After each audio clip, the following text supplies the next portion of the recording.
दोस्तों, हिंदू धर्म में अमावस्या तिथि का विशेष महत्व है। विशेषकर चैत्र अमावस्या को पितृतर्पण, दान पुण्य और व्रत करने से जीवन में सुख समृद्धि आती है और समस्त कष्टों का निवारण होता है। इस व्रत के प्रभाव से पितरों को तर्पित मिलती है और व्रती को पुण्य फल की प्राप्ति होती है। पंचांग के अनुसार चैत्र माह के कृष्ण पक्ष की अमावस्या तिथि की शुरुआत 28 मार्च की शाम 7:55 पर होगी और इस तिथि का समापन अगले दिन 29 मार्च की शाम 4:27 पर हो जाएगा। ऐसे में 29 मार्च शनिवार को अमावस्या मनाई जाएगी। शनिवार के दिन पड़ने के चलते इसे शनिचरी अमावस्या भी कहते हैं। शनिचरी अमावस्या पर शनि देव का भी पूजन किया जाता है और कहते हैं ऐसा करने पर शनि की साढ़े साती और शनि ढैया से छुटकारा मिल जाता है। चैत्र अमावस्या पर स्नान के साथ ही पितरों का तर्पण भी किया जा सकता है। शनिवार के दिन पड़ने के चलते चैत्र अमावस्या को शनिचरी अमावस्या के नाम से भी जाना जाता है। शनि ढाइया और शनि के साढ़े साती से छुटकारा पाने के लिए शाम के समय शनि देव के मंदिर में सरसों का तेल का दिया जलाया जा सकता है। इसके अलावा काले तिल और उड़द दाल दान में दे सकते हैं। चैत्र अमावस्या पर व्रत कथा। यह कथा हमें धर्म, श्रद्धा, समर्पण और पुण्य कर्मों का महत्व सिखाती है। दोस्तों, यह कथा दो ब्राह्मणों के परिवार की है जिनके जीवन में इस व्रत ने महत्वपूर्ण बदलाव लाए हैं। अब हम सुनेंगे चैत्र अमावस्या व्रत की कथाएं। प्राचीन समय की बात है। एक नगर में देवदत्त नामक एक ब्राह्मण अपनी धर्मपरायण पत्नी सुशीला के साथ निवास करता था। वे अत्यंत धार्मिक, सत्यवादी और भगवान विष्णु और शिव के अनन्य भक्त थे। उनके जीवन में सभी प्रकार के सुख सुविधाएं थी, लेकिन संतान न होने के कारण वे अत्यंत दुखी रहते थे। देवदत्त और सुशीला ने अनेक धार्मिक अनुष्ठान, दान पुण्य और व्रत किए, परंतु फिर भी संतान प्राप्ति का सुख नहीं मिल सका। दोनों ही अत्यंत व्यथित रहते थे और सोचते थे कि शायद पूर्व जन्म के पापों के कारण उन्हें कष्ट सहना पड़ रहा है। एक दिन जब वे तीर्थ यात्रा के लिए निकले तो मार्ग में उन्हें एक सिद्धि महात्मा मिले। वे दिव्य तेज से चमकते थे और उनकी आंखों से करुणा थी। देवदत्त उन्हें उनके चरणों में गिरकर अपनी समस्या बताई और संतान सुख प्राप्ति का उपाय पूछा। महात्मा ने मुस्कुराते हुए कहा, हे ब्राह्मण, यदि तुम चैत्र अमावस्या का व्रत करोगे और पूर्ण श्रद्धा से भगवान विष्णु शिव पितरों की पूजा करोगे तो तुम्हें अवश्य संतान सुख प्राप्त होगा। इस दिन किया गया दान पुण्य और व्रत अत्यंत शुभ होता है, जिससे समस्त कष्ट समाप्त हो जाते हैं। देवदत्त और सुशीला ने उस दिन से चैत्र अमावस्या का व्रत करने का संकल्प किया। आइए जानते हैं इस व्रत की विधि क्या है और इसे करने से क्या फल प्राप्त होता है।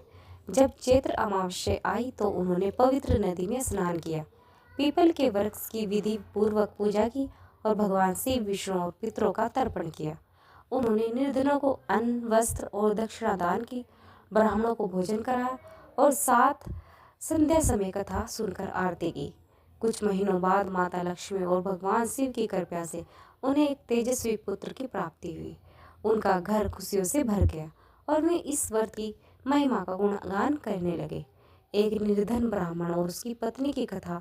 इसी नगर में एक अन्य ब्राह्मण भी रहता था जो अत्यंत गरीब था।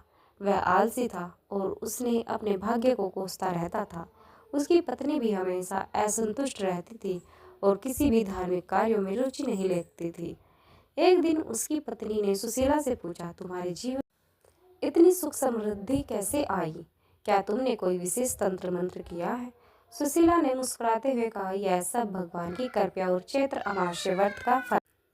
यदि तुम भी श्रद्धा और नियम पूर्वक यह व्रत करोगी तो तुम्हारे जीवन के सभी कष्ट दूर हो जाएंगे। निर्धन ब्राह्मण की पत्नी ने यह सुनकर व्रत करने का निश्चय किया, लेकिन उसने इसे अधूरे मन से किया। उसने पीपल की पूजा तो की, लेकिन श्रद्धा नहीं की थी। उसने दान पुण्य किया, लेकिन मन में अहंकार था। इसका परिणाम यह हुआ कि उसे कोई लाभ नहीं मिला। कुछ ही दिनों में उसका पति बीमार पड़ गया और घर की आर्थिक स्थिति और बिगड़ गई। उनका जीवन अत्यंत संकट में आ गया। जब मैं बहुत परेशान हो गए तो वही महात्मा उनके घर आए और बोले, हे वत्स्य, तुमने व्रत को तो किया, परंतु श्रद्धा और नियमों का पालन नहीं किया, इसलिए तुम्हें उसका फल नहीं मिला। यदि तुम पूरी श्रद्धा से यह व्रत करोगी तो तुम्हारे सभी कष्ट दूर हो जाएंगे। उसने पुनः व्रत का संकल्प किया और सुख की प्राप्ति की। इस बार निर्धन ब्राह्मण की पत्नी ने पूरे विधि विधान से व्रत किया। उसने श्रद्धा से पीपल की पूजा की, पितरों का तर्पण किया, भगवान विष्णु और शिव की आराधना की। कुछ ही समय में उसके घर में सुख शांति लौट आई। उसका पति स्वस्थ हो गया और धीरे धीरे उनके घर में धन धान्य की वृद्धि होने लगी। चैत्र अमावस्या व्रत की विधि। नंबर 1, व्रत का संकल्प। स्नान कर पवित्र भाव से व्रत का संकल्प ले। जल, पुष्प और अक्षत हाथ में लेकर भगवान विष्णु एवं शिव का स्मरण करें। नंबर 2, पवित्र स्नान एवं पितृ तर्पण। किसी पवित्र नदी, तालाब या घर में ही स्नान करें। पूर्वजों के लिए तर्पण करें और जल अर्पित करें। नंबर 3, पीपल वृक्ष की पूजा। पीपल के वृक्ष की पूजा करें, दीप जलाए और परिक्रमा करें। ओम पितृदेवाय नमः मंत्र का जाप करें। भगवान विष्णु एवं शिव की आराधना। भगवान विष्णु और शिव को फल, फूल, धूप, दीप और नैवेद्य अर्पित करें। श्री हरि विष्णु का ओम नमो भगवते वासुदेवाय मंत्र का, शिव का ओम नमः शिवाय मंत्र जपे। नंबर 5, दान पुण्य एवं ब्राह्मण भोजन। गरीबों और ब्राह्मणों को अन्न, वस्त्र और दक्षिणा दान करें। किसी जरूरतमंद को भोजन कराएं। नंबर 6, कथा सुनने एवं आरती संध्या समय इस कथा को श्रवण करें। भगवान की आरती करें और व्रत पूरे करें। नंबर 8, व्रत के लाभ। पितरों की कृपा प्राप्त होती है, संतान सुख की प्राप्ति होती है, आर्थिक समस्याएं समाप्त होती है, मानसिक शांति और सुख समृद्धि मिलती है, पापों का नाश होता है और मोक्ष का मार्ग प्रशस्त होता है।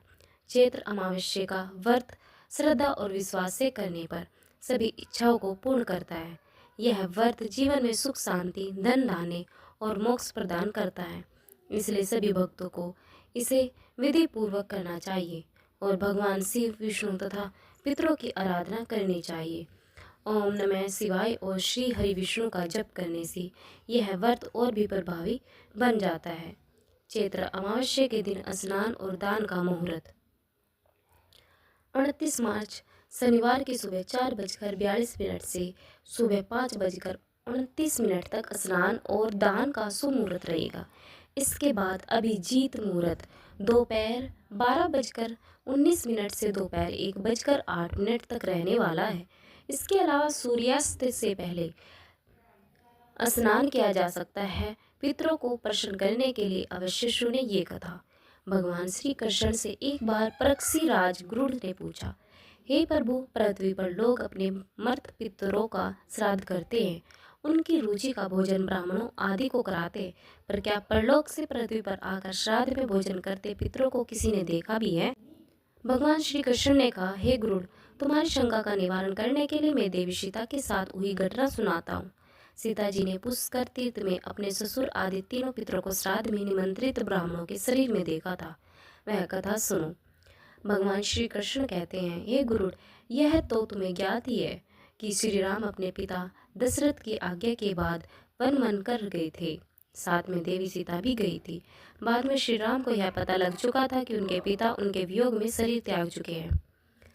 जंगल जंगल घूमते सीता जी के साथ श्री राम ने पुष्कर तीर्थ की भी यात्रा की।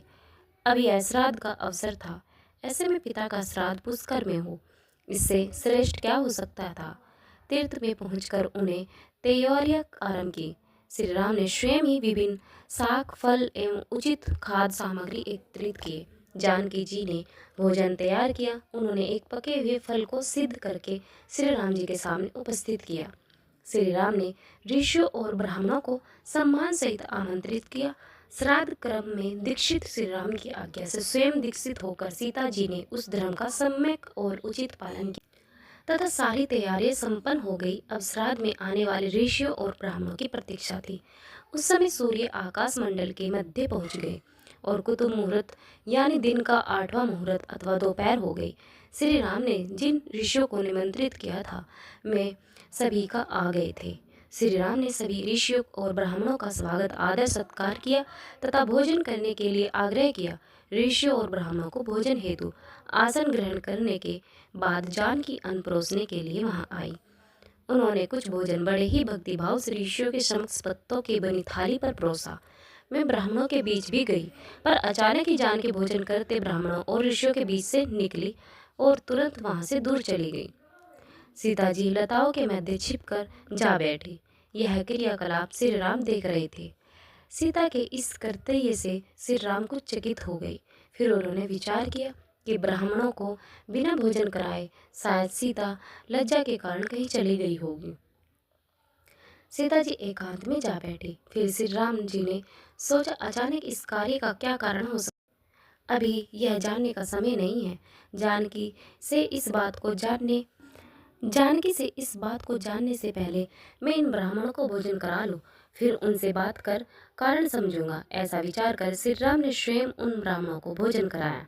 भोजन के बाद ऋषियों को विदा करते समय भी श्री राम के मस्तिष्क में यह बात रह रहकर के चोट रही थी कि सीता ने ऐसा अप्रत्याशी व्यवहार क्यों किया।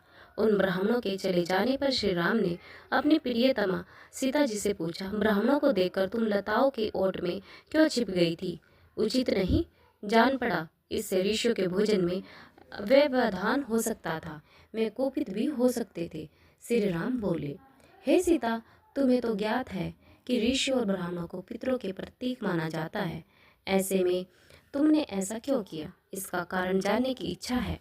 मुझे अविलंब बताओ। श्री राम के ऐसा कहने पर सीता जी मुंह नीचे कर सामने खड़ी हो गई और अपने नेत्रों से आंसू बहाती हुई बोली, हे नाथ, मैंने यहाँ जिस प्रकार का आश्चर्य देखा उसे आप सुने।